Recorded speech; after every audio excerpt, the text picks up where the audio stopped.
Olá, queridos, boa noite para vocês. Que a paz e a graça de Cristo Jesus esteja convosco. Amém? Boa noite, em primeiro lugar, né? Boa noite para quem é de boa noite, boa tarde para quem é de boa tarde, bom dia para quem é de bom dia e boa madrugada também para quem nos assiste pelas madrugadas. É um prazer muito grande poder estar aqui convosco nessa noite, madrugada já, porque já são 2 horas aqui para mim, 2 horas da madrugada. É um prazer poder estar aqui convosco para gravar mais um vídeo para edificação da sua vida. Amém? E o tema que eu gostaria de tratar aqui nessa madrugada é o seguinte: qual é o sentido da vida? Todos nós, em algum momento, nos perguntamos isso. Qual é realmente o sentido da vida? Seria o sentido da vida, por exemplo, estudar, arrumar um emprego dos sonhos, ter o salário dos sonhos, comprar sua casa dos sonhos, seu apartamento dos sonhos, ou o carro dos sonhos? Seria esse o real sentido da vida? É o que nós vamos tratar um pouquinho aqui nessa noite, nessa madrugada, amém? Mas, por costume e por tradição, eu gostaria de tomar por base 2 textos da Bíblia Sagrada para nós nos embasarmos na Palavra de Deus para aquilo que nós vamos falar aqui nessa madrugada, amém? E o texto está no livro do Eclesiastes, capítulo 12, versículo 13 e 14, que diz assim esses 2 versículos: De tudo que se tem ouvido, o fim é: teme a Deus e guarda os seus mandamentos. Porque este é o dever de todo homem, porque Deus há de trazer a juízo toda a obra e até tudo o que está encoberto, quer seja bom, quer seja mal. Bom, no início dessa nossa conversa, nós fizemos uma pergunta: qual é realmente o sentido da vida? O sentido da vida está em ter dinheiro e comprar? Isso realmente pode trazer felicidade ao homem? Uma certa feita, um rabino deu uma explicação que eu achei muito interessante. E é fato que nós compreendemos sim ao longo do tempo. O dinheiro ele pode trazer felicidade. Por exemplo, se você está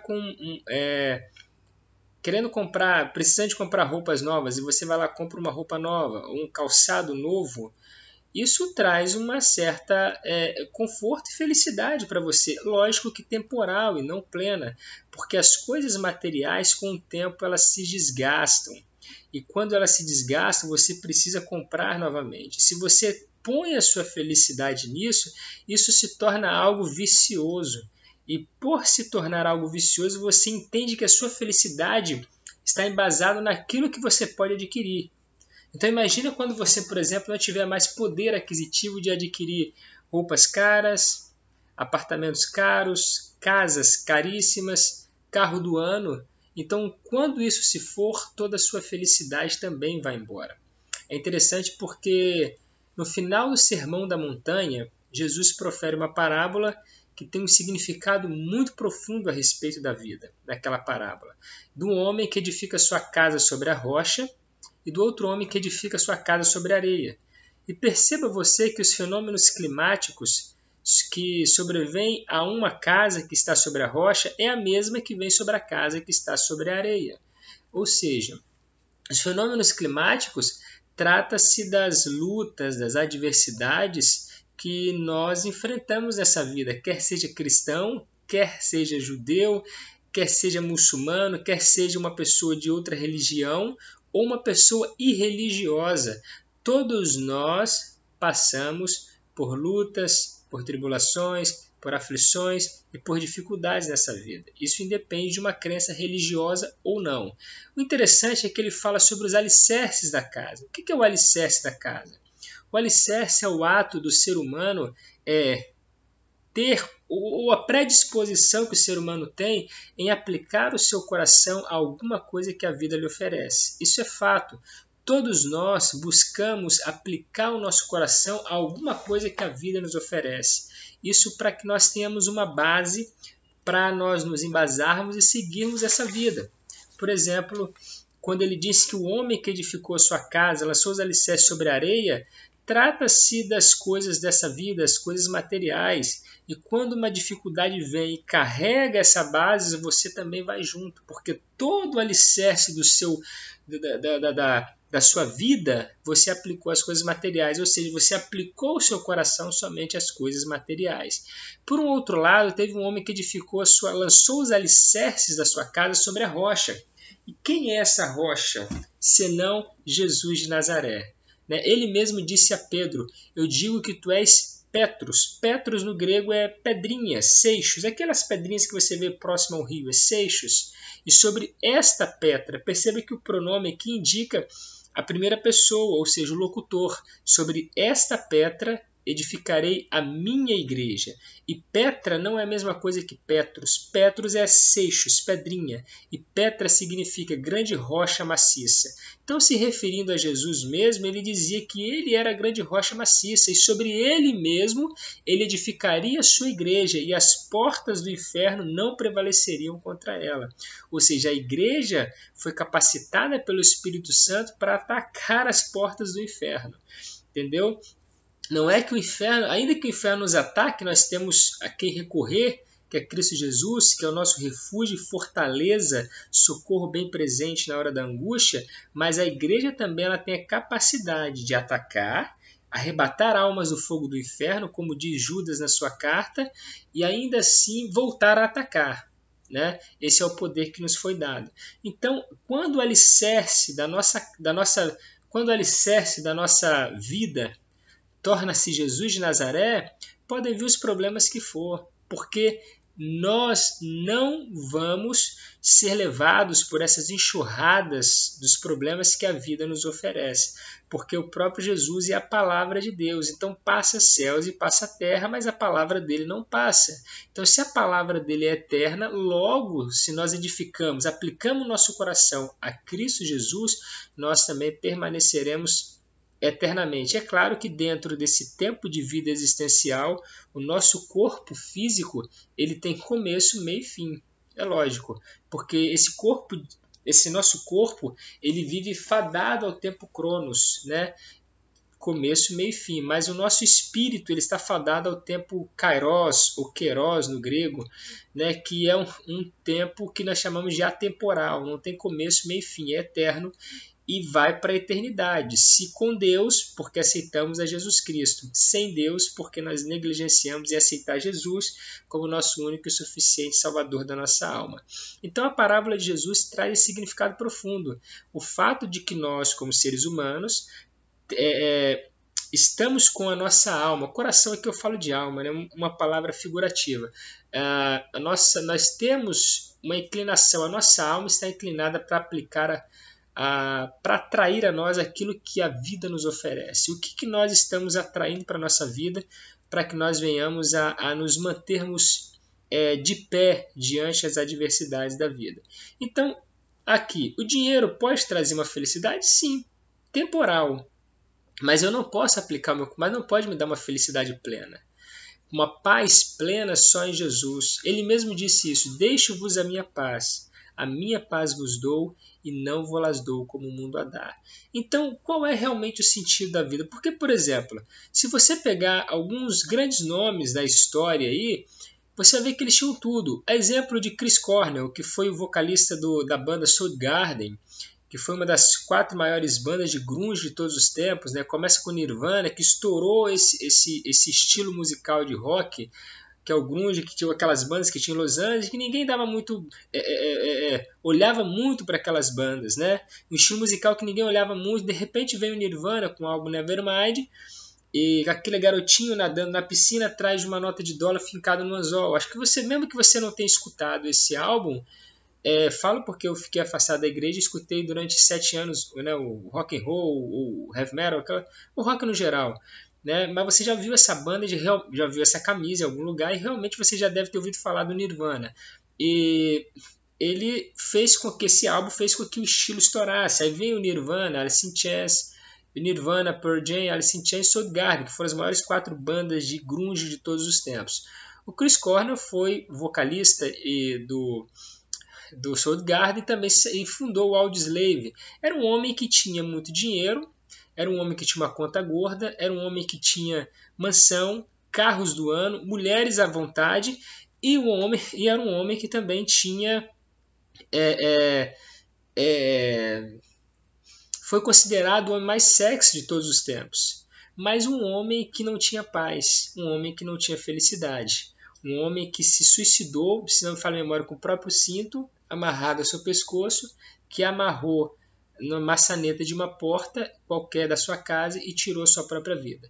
Assim também foi com Kurt Cobain, um homem que uma banda, Nirvana, que estourou com o álbum Nevermind, que fez com que a conta bancária deles ficasse recheada de dinheiro, mas um homem que era dependente da heroína colocou um trabuco na sua própria boca e se matou. Assim também se deu com o Chorão do Charlie Brown Jr.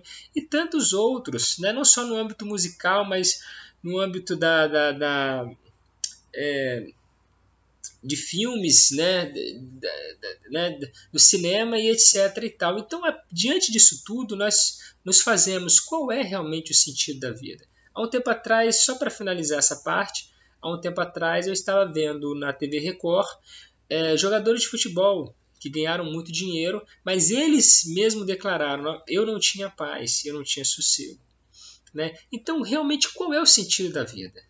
Tudo isso pode trazer algum sentido para a vida? Tudo isso que eu falei, estudar, ter um bom emprego, ganhar dinheiro, enfim, construir a sua vida material pode te dar algum sentido? Pode.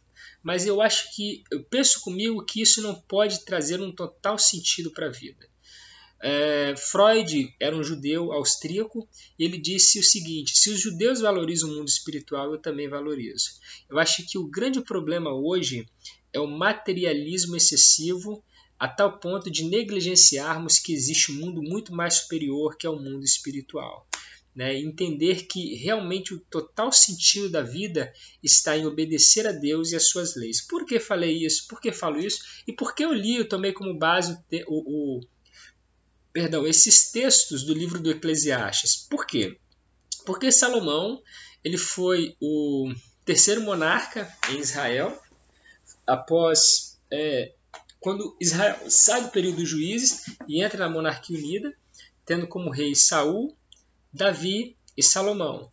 Saul foi um homem que Deus escolheu, diferentemente do que muita gente pensa, foi um homem escolhido por Deus, mas ao longo do tempo o poder subiu à sua cabeça, ele perdeu possivelmente características que fez com que Deus o escolhesse, talvez como humildade, como sinceridade, coração quebrantado perante o Senhor, e não ouvia mais a voz de Deus, quebrantou a lei de Moisés, não ouvia nem sequer o juiz da época de então, que era Samuel, que era juiz, sacerdote, profeta na terra de Israel, e ele foi quebrantando, fazia as coisas conforme o seu ver, o seu pensar, e agia conforme o seu ver, o seu pensar.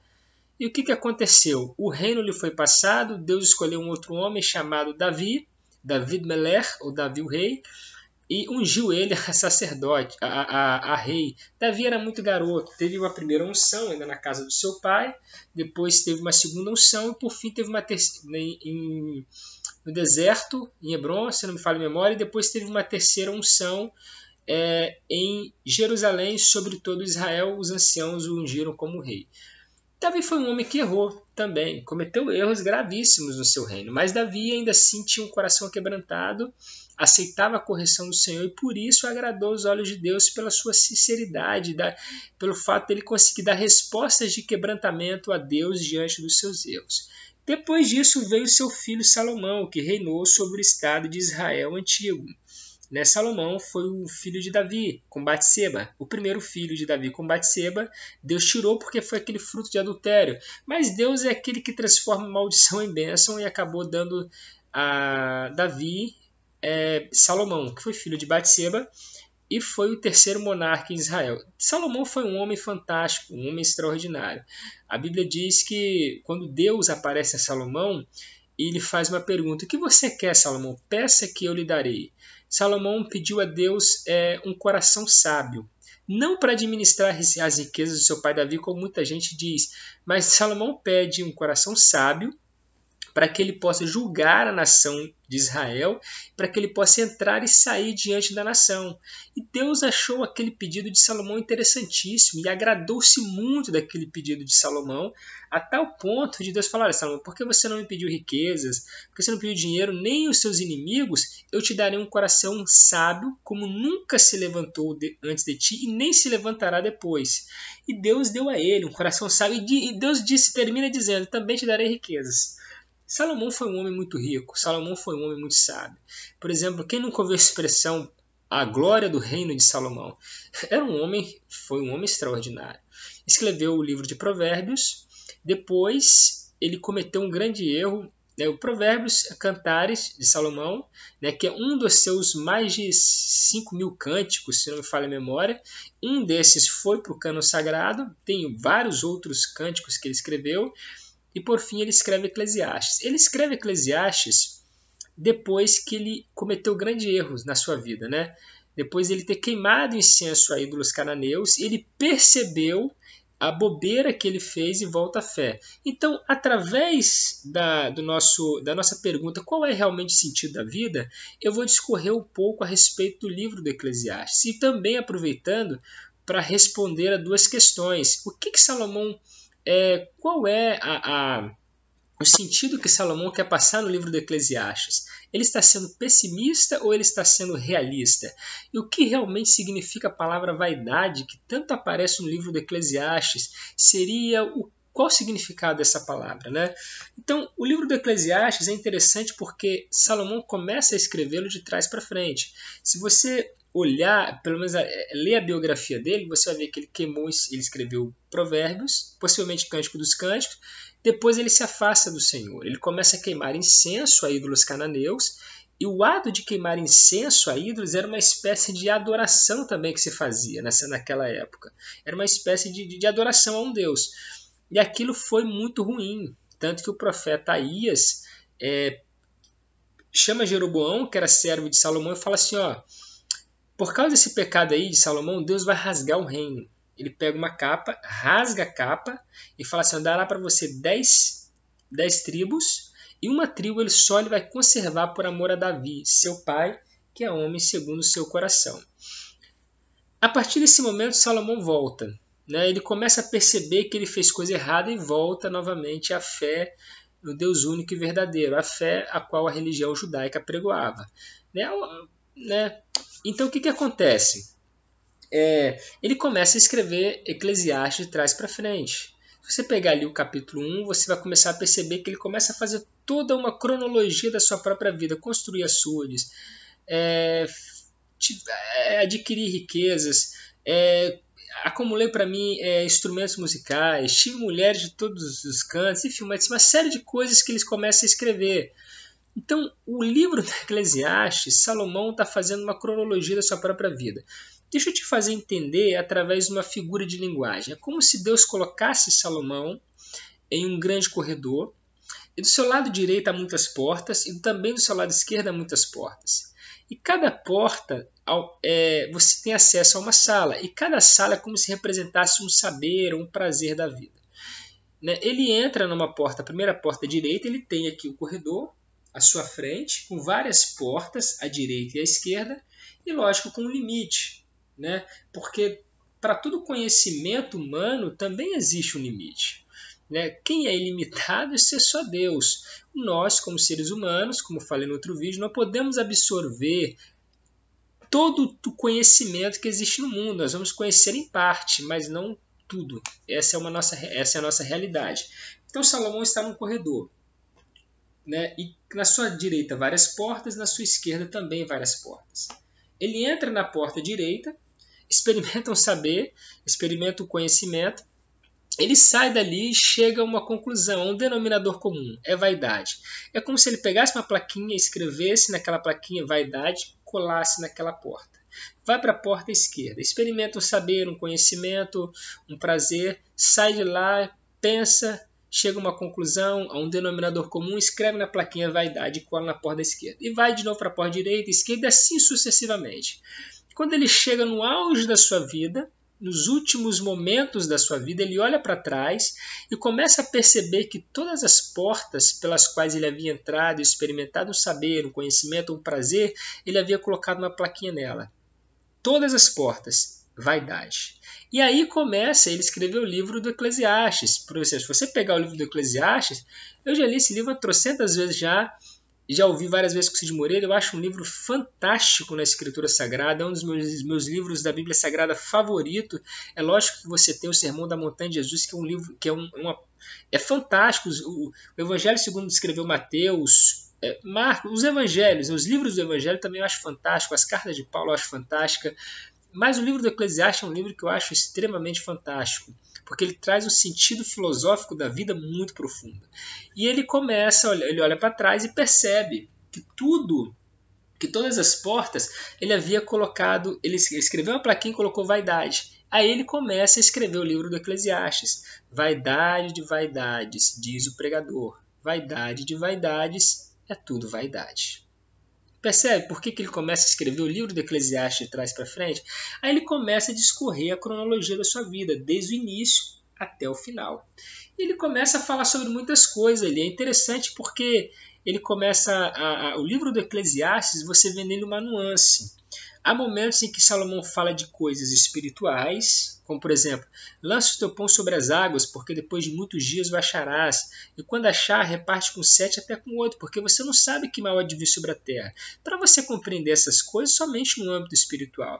Mas há coisas que ele fala também no âmbito natural, vi servos a cavalo e príncipes a pé, né? São coisas naturais. Eu costumo entender essa passagem que ele escreve no livro do Eclesiastes mais ou menos assim. É como um camarada que tem uma empresa e ele precisa resolver um assunto da sua própria empresa e ele pede a um empregado para que vá resolver.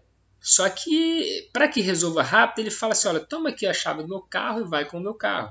Ele vai com o carro do patrão. De repente, um outro amigo dele, que tem uma empresa também, liga para ele, para que ele vá até lá no seu escritório, que ele quer conversar. Ele fala, tudo bem, eu vou. E ele vai a pé, porque é próximo. É mais ou menos por aí, vi servos a cavalo e príncipes a pé. É um modo que eu compreendo essa passagem. Há outras passagens, por exemplo, que há delírios no livro do Eclesiastes, como por exemplo, aquilo que nasce torto não se pode endireitar. Eu não sei em que sentido ele está olhando isso. Talvez ele está vendo uma pessoa que nasceu na vida torta e morreu na vida torta. Mas isso não pode ser uma regra geral, porque há pessoas que podem ter nascido numa vida tranquila, tendo bons ensinamentos, se extraviado, mas ao longo do tempo ele retornou. Como pode ser que pessoas nasceram numa vida totalmente errada, porque a família era assim, mas ao longo do tempo ele percebeu que aquele caminho não era o caminho mais correto e recobrou o seu juízo, se achegou a Deus e acertou seus caminhos. Como pode ser uma pessoa que nasce no caminho bom, se perdeu e morreu na perdição, são coisas incertas da vida, mas a realidade é que aquele que nasce torto não se pode endireitar, pode se endireitar. Isso possivelmente é tido como um delírio no livro do Eclesiastes, um delírio de Salomão. Mas é até interessante isso haver no livro do Eclesiastes, porque ele deixa claro, o livro do Eclesiastes, Deus permite esse livro para o cânon sagrado para mostrar que nenhum de nós estamos fadados a delirar nessa vida, a tal ponto de Salomão ter a humildade de escrever que verdadeiramente a opressão faz endoidecer até o sábio, porque diante da opressão que ele fala que é uma opressão natural da vida, entendemos que existem 3 tipos de opressão: uma opressão diabólica, uma opressão humana e uma opressão natural da vida, né? Uma opressão diabólica é o caso que você tem, por exemplo, daquele garoto que o pai dele leva a Jesus e fala, olha, ora esse menino, o demônio pega ele e lança ele no fogo para ser queimado, ora o demônio pega ele e lança na água para se afogar. Jesus é uma opressão humana, é o caso daquele endemoniado de Gadareno, uma opressão diabólica. O caso do endemoniado de Gadareno, que também é uma opressão diabólica. Você tem uma opressão humana, é o caso, por exemplo, dos hebreus quando estavam no Egito.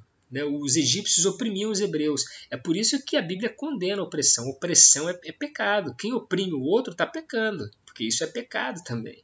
Você tem uma opressão humana, mas você também tem uma opressão natural da vida, que é o fato, por exemplo, dos afazeres do cotidiano, acordar, ter que trabalhar, trazer o sustento para casa, ter que estudar, as responsabilidades da nossa vida, isso pode gerar uma certa opressão natural que pode fazer com que você fale aquilo que não tem coerência, que você pode ter atitudes incoerentes, né? São fatos que todos nós estamos fadados a isso. Não é porque você é extremamente sábio ou não, é que você não vai deixar de errar. A vida nos oferece. Então, o interessante que isso foi, o interessante de Deus permitir Salomão, aliás, interessante Salomão ter a humildade, Deus permitir que escrever isso no livro do Eclesiastes e Deus permitir que isso vá para o cânon sagrado, é para que nós venhamos a entender que nenhum de nós estamos fadados a tudo nessa vida. Tanto que ele também escreve no livro do Eclesiastes, né?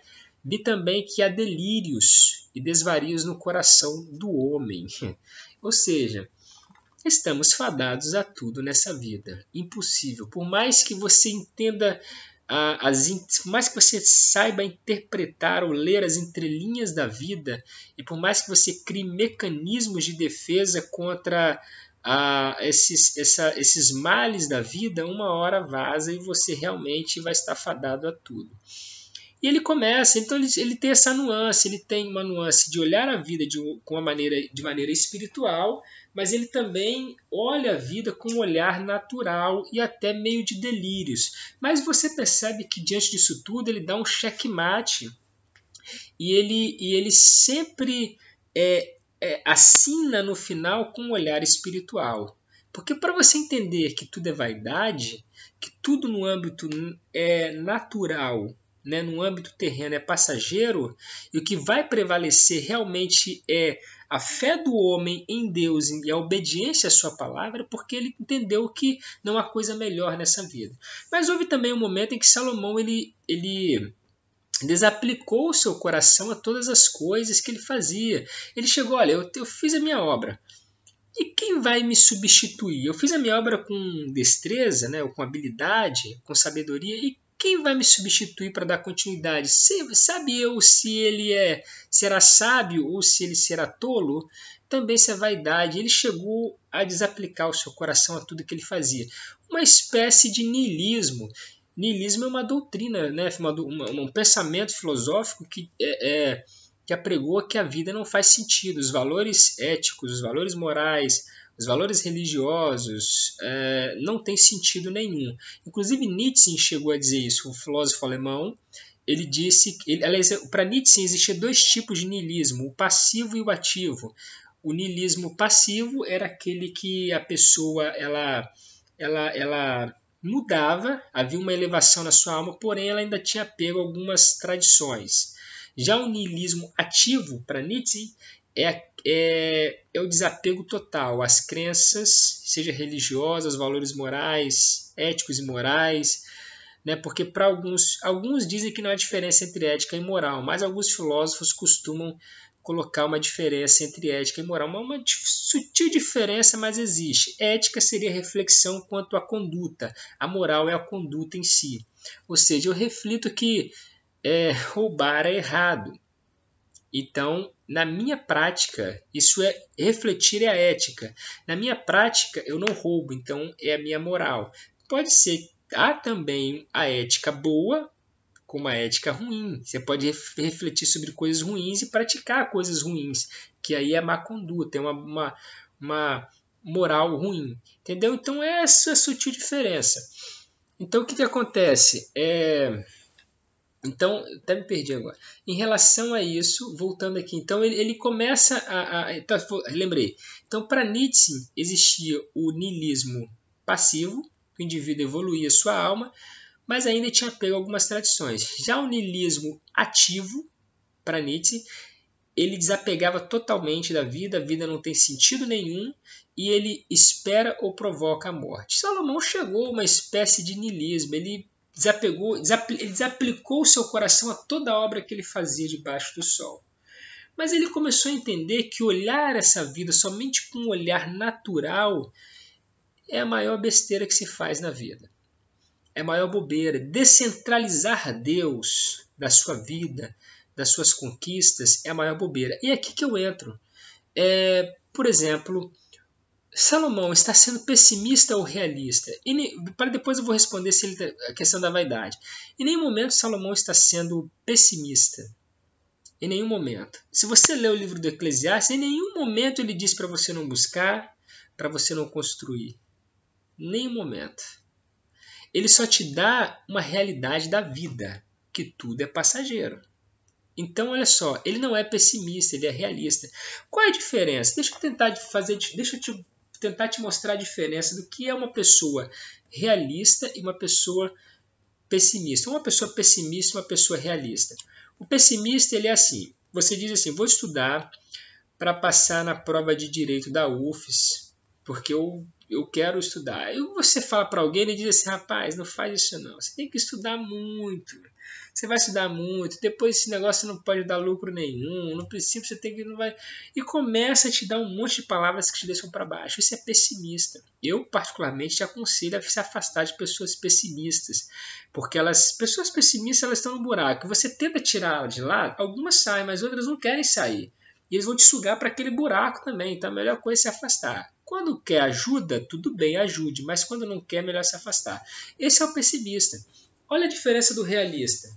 O realista, você fala assim para ele. Rapaz, eu estou pensando em fazer uma prova da UFES para fazer direito, medicina, qualquer coisa, né? Ele fala assim, rapaz, olha só. O caminho é árduo. Você tem que estudar muito. Né? Noite em claro, estudando, etc e tal. Mas você consegue. Você percebeu a diferença do que é uma pessoa pessimista do que é uma pessoa realista? O pessimista ele diz que não há possibilidade nenhuma.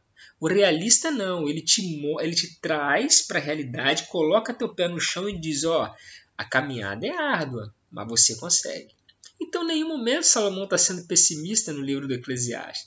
É por isso que muita gente tem uma certa ojeriza quanto a esse livro, porque acha que Salomão está sendo pessimista, mas não, ele está sendo realista. Ele diz que você não há problema em construir, não há problema em buscar, não há problema em se relacionar, não há problema em casar, em ter filhos, não há problema nisso tudo. Só o que ele está querendo lhe dizer é o seguinte: não aplique totalmente o teu coração às coisas dessa vida, porque elas são passageiras. Aí que você vai entender a passagem da parábola, a parábola que eu falei do final do Sermão da Montanha. Sobre aquele que edifica sua casa sobre a rocha, sobre aquele que edifica sua casa sobre a areia. Se eu pego os alicerces da minha vida, meu coração, e aplico o meu coração, aquilo que é passageiro, aquilo que é transitório, aquilo que é ilusório, o dia que isso se for, o dia que isso se for e se desmoronar, eu também irei e me desmoronarei. Aí é aqui que eu faço você entender o que significa a palavra vaidade, que tanto é falada por Salomão no livro do Eclesiastes. O que significa essa palavra vaidade? Significa isso, que tudo é transitório, passageiro e ilusório. A palavra de Deus nos mostra dois tipos de significado para a vaidade. Uma está no livro de Provérbios, quando o sábio hebraico Agur, alguns dizem que ele era hebreu, outros dizem que ele era árabe, mas enfim, o sábio Agur, ele escreve assim, 2 coisas te peço e não mas negue. Afasta de mim a vaidade e a língua enganosa ou mentirosa. Ora, isso aqui se fosse no sentido de... A vaidade aqui, o significado de vaidade aqui, em Provérbios capítulo 30, se fosse no sentido de que tudo é passageiro, tudo é transitório, tudo é ilusório, seria um pedido tolo de Agur a Deus, seria um pedido infantil. Como que eu posso chegar para Deus e pedir, Deus, afasta de mim a vaidade, ou seja, aquilo que é passageiro, ilusório, transitório, sendo que eu sou uma vaidade? O próprio Paulo, em uma de suas cartas, ele diz isso, que a natureza ficou sujeita à vaidade. Por quê? Que sentido é isso? É que a minha natureza, como homem, ela está sujeito àquilo que é passageiro. Eu, Efraim, tive um começo. Estou vivendo o meu meio, mas chegarei no fim. Um dia eu partirei dessa terra. Isso é algo que não tem como tirar de mim. Isso é uma lógica da vida.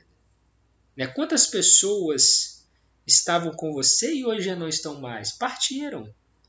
Por quê? Porque é uma realidade nossa. Como se diz aquele ditado, para morrer basta estar vivo. Isso é algo imutável. Não tem como mudar isso. Então, quer dizer, a vaidade descrita por Agur, em Provérbios capítulo 30 é de excessos, obviamente, excessos. Aquilo que é excessivo, tudo muito excessivo, ele afasta de mim. Ou seja, eu não quero ser uma pessoa simplista, mas eu quero ser uma pessoa simples. Porque entende, há um significado da palavra, há um significado aqui ideológico em relação a simples e simplista. Simplista é aquela pessoa que ela tem ela tem como compreender 50% de um assunto, mas ela até compreende os 50% do assunto, mas ela negligencia 25%. E fala só os 25%, ou seja, ela é uma pessoa simplista. O simples não. É uma pessoa humilde, né? Humildade também não tem nada a ver deixar com que as pessoas façam você de gato e sapato. Muito pelo contrário, quem faz tais coisas é porque é soberbo e orgulhoso. Então, a vaidade descrita por Agur, em Provérbios capítulo 30, realmente é isso, excesso. Agora, a vaidade descrita por Salomão no livro do Eclesiastes é diferente, porque no livro do Eclesiastes, a palavra vaidade significa isso, passageiro, transitório e ilusório. Ou seja, é por isso que Salomão não está sendo pessimista, ele está sendo realista. Você pode fazer o que você quiser dessa vida, você pode trabalhar, você pode estudar, você pode almejar ter um bom emprego, ter um bom salário, almejar construir a sua vida, não tem problema. Mas só que a única coisa que ele quer te fazer entender é: entenda que isso é passageiro, é transitório e é ilusório. E aí eu entro para você no início, que eu falei, li aqueles 2 capítulos. Salomão, percebendo que viver essa vida não centralizando Deus nela é a maior perca de tempo, é perder tempo. Seu sentido, as suas conquistas, elas podem até ter um sentido temporal, mas chega uma hora que se vai também. É como você comprar um sapato novo, você se sente bem, mas com o tempo aquilo já é normal para você e já não faz tanta diferença. Você pode mudar de uma casa e ir para outra, uma casa melhor, mais ampla, vai ser bom, mas com o tempo você também perde o sentido, não é mais aquele prazer como se era no início e foi-se embora. Então ele entende que a vida do ser humano deve sim girar em torno de Deus. Deus deve ser o centro de todas as coisas. Deus deve ser o centro da minha vida espiritual, com certeza, porque Deus é espírito e importa que os verdadeiros adoradores o adorem em espírito e verdade. Deus deve ser o centro das minhas conquistas, dos meus sentimentos. Deus deve ser o centro da minha vida, até das minhas conquistas materiais, né? Vida material que eu ia falar, né? Vida material, financeira, Deus deve ser o centro de tudo. Então, quando eu centralizo Deus na minha vida, as coisas mudam totalmente. A vida passa a ter um sentido. As coisas que me sobrevêm passam a ter um sentido maior. E é aquilo que nós lemos ali. Inclusive, o povo que mais insistiu na face dessa terra que a vida tem um sentido foi o povo judeu. Enquanto muitos diziam, como por exemplo, eu acabei de falar sobre o niilismo, que é uma corrente filosófica, que dizia que a vida não tem sentido nenhum, o povo judeu vinha dizer, não, a vida tem um sentido. Existe um sentido para a vida. Existe um sentido por que certas coisas nos sobrevêm. Por que muitos judeus superaram, por exemplo, o massacre da polícia secreta do czar russo? Por que muitos judeus conseguiram superar os pogroms criados por Stalin, ditador russo, que matou mais de 5 mil judeus só porque eram judeus? Por que os judeus conseguiram superar o massacre do regime nazista de Adolf Hitler na Alemanha? Não estou culpando todos os alemães, porque nem todos realmente, atualmente, não apoiam isso nunca, mas que Hitler matou mais de 6 milhões de judeus, sendo que em toda a Europa existia 7 milhões de judeus. Por quê? Porque eles entenderam que aquilo ali era uma forma com que Deus estava purificando o seu povo. Ora, para você pode ser absurdo, mas para eles não é absurdo. Eles superaram isso. Por quê? Porque entenderam. Existe uma razão das coisas nos sobrevirem. Às vezes você reclama, nós reclamamos de um momento adverso, mas será que você compreende que esse momento adverso está adestrando você para aquilo que vai vir lá na frente, que se você não passar por esse momento adverso, você não vai ter alicerce, base espiritual psicológica para suportar certas coisas? Será que nós entendemos quando momentos difíceis nos sobrevêm, Deus está permitindo isso para te fortalecer cada vez mais e mais, para desenvolver em você habilidades que outrora você não teria? Será que você consegue compreender? Ora, se você observar comigo, por exemplo, a história de Israel, eu vou só abrir um parênteses aqui, sair um pouquinho, né, do tema aqui, mas só para te explicar uma coisa. Israel, por exemplo, foi colocado numa terra em que 60% do seu território é deserto. O clima em Israel é árido, é seco, enquanto aqui no Nordeste brasileiro é semiárido. É uma terra totalmente seca, praticamente seca. Hoje você tem, Israel hoje é uma potência mundial, para quem não sabe. Israel hoje tem os melhores engenheiros agrônomos do mundo.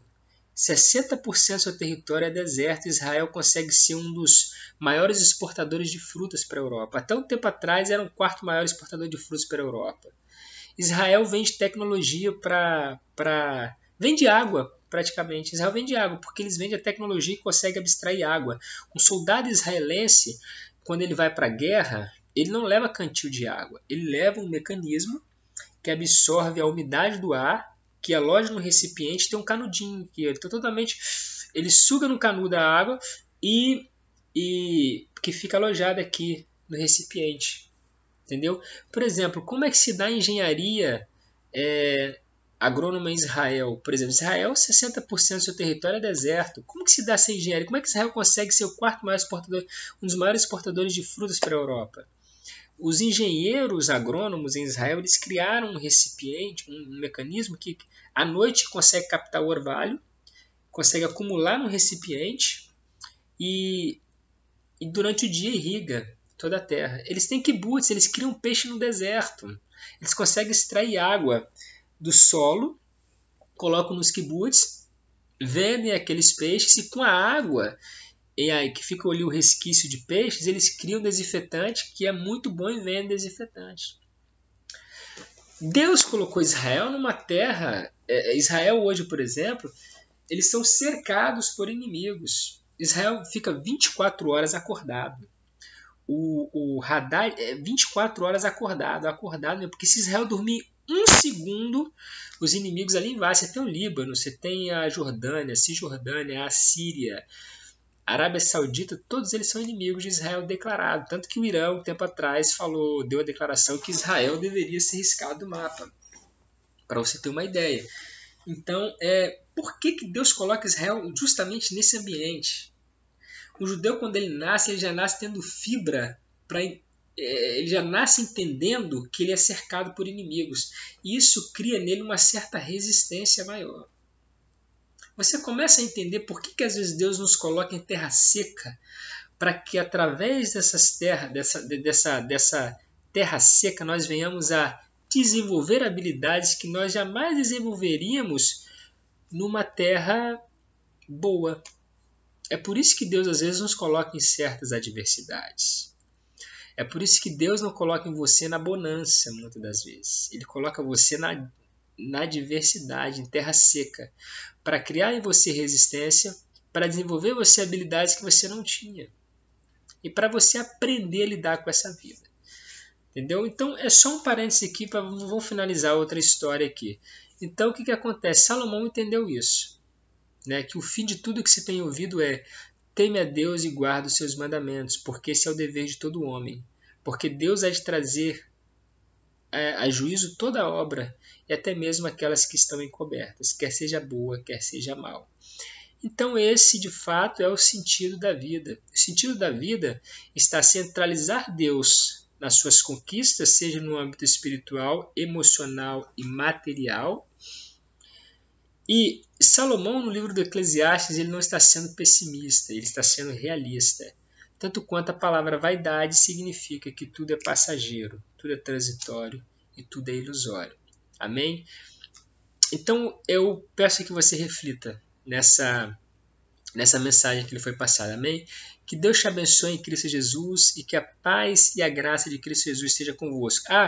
E se esse vídeo for para o YouTube, não se esqueça de dar uma força aí para o nosso canal, se inscrever no canal, apertar o o sininho ali e dá um like, porque quando você dá um like, o YouTube entende que o vídeo é útil. Amém? E se você puder compartilhar para que essa mensagem também edifique a outras vidas também. Que Deus te abençoe em Cristo Jesus e que a paz e a graça de Cristo Jesus seja convosco. Amém.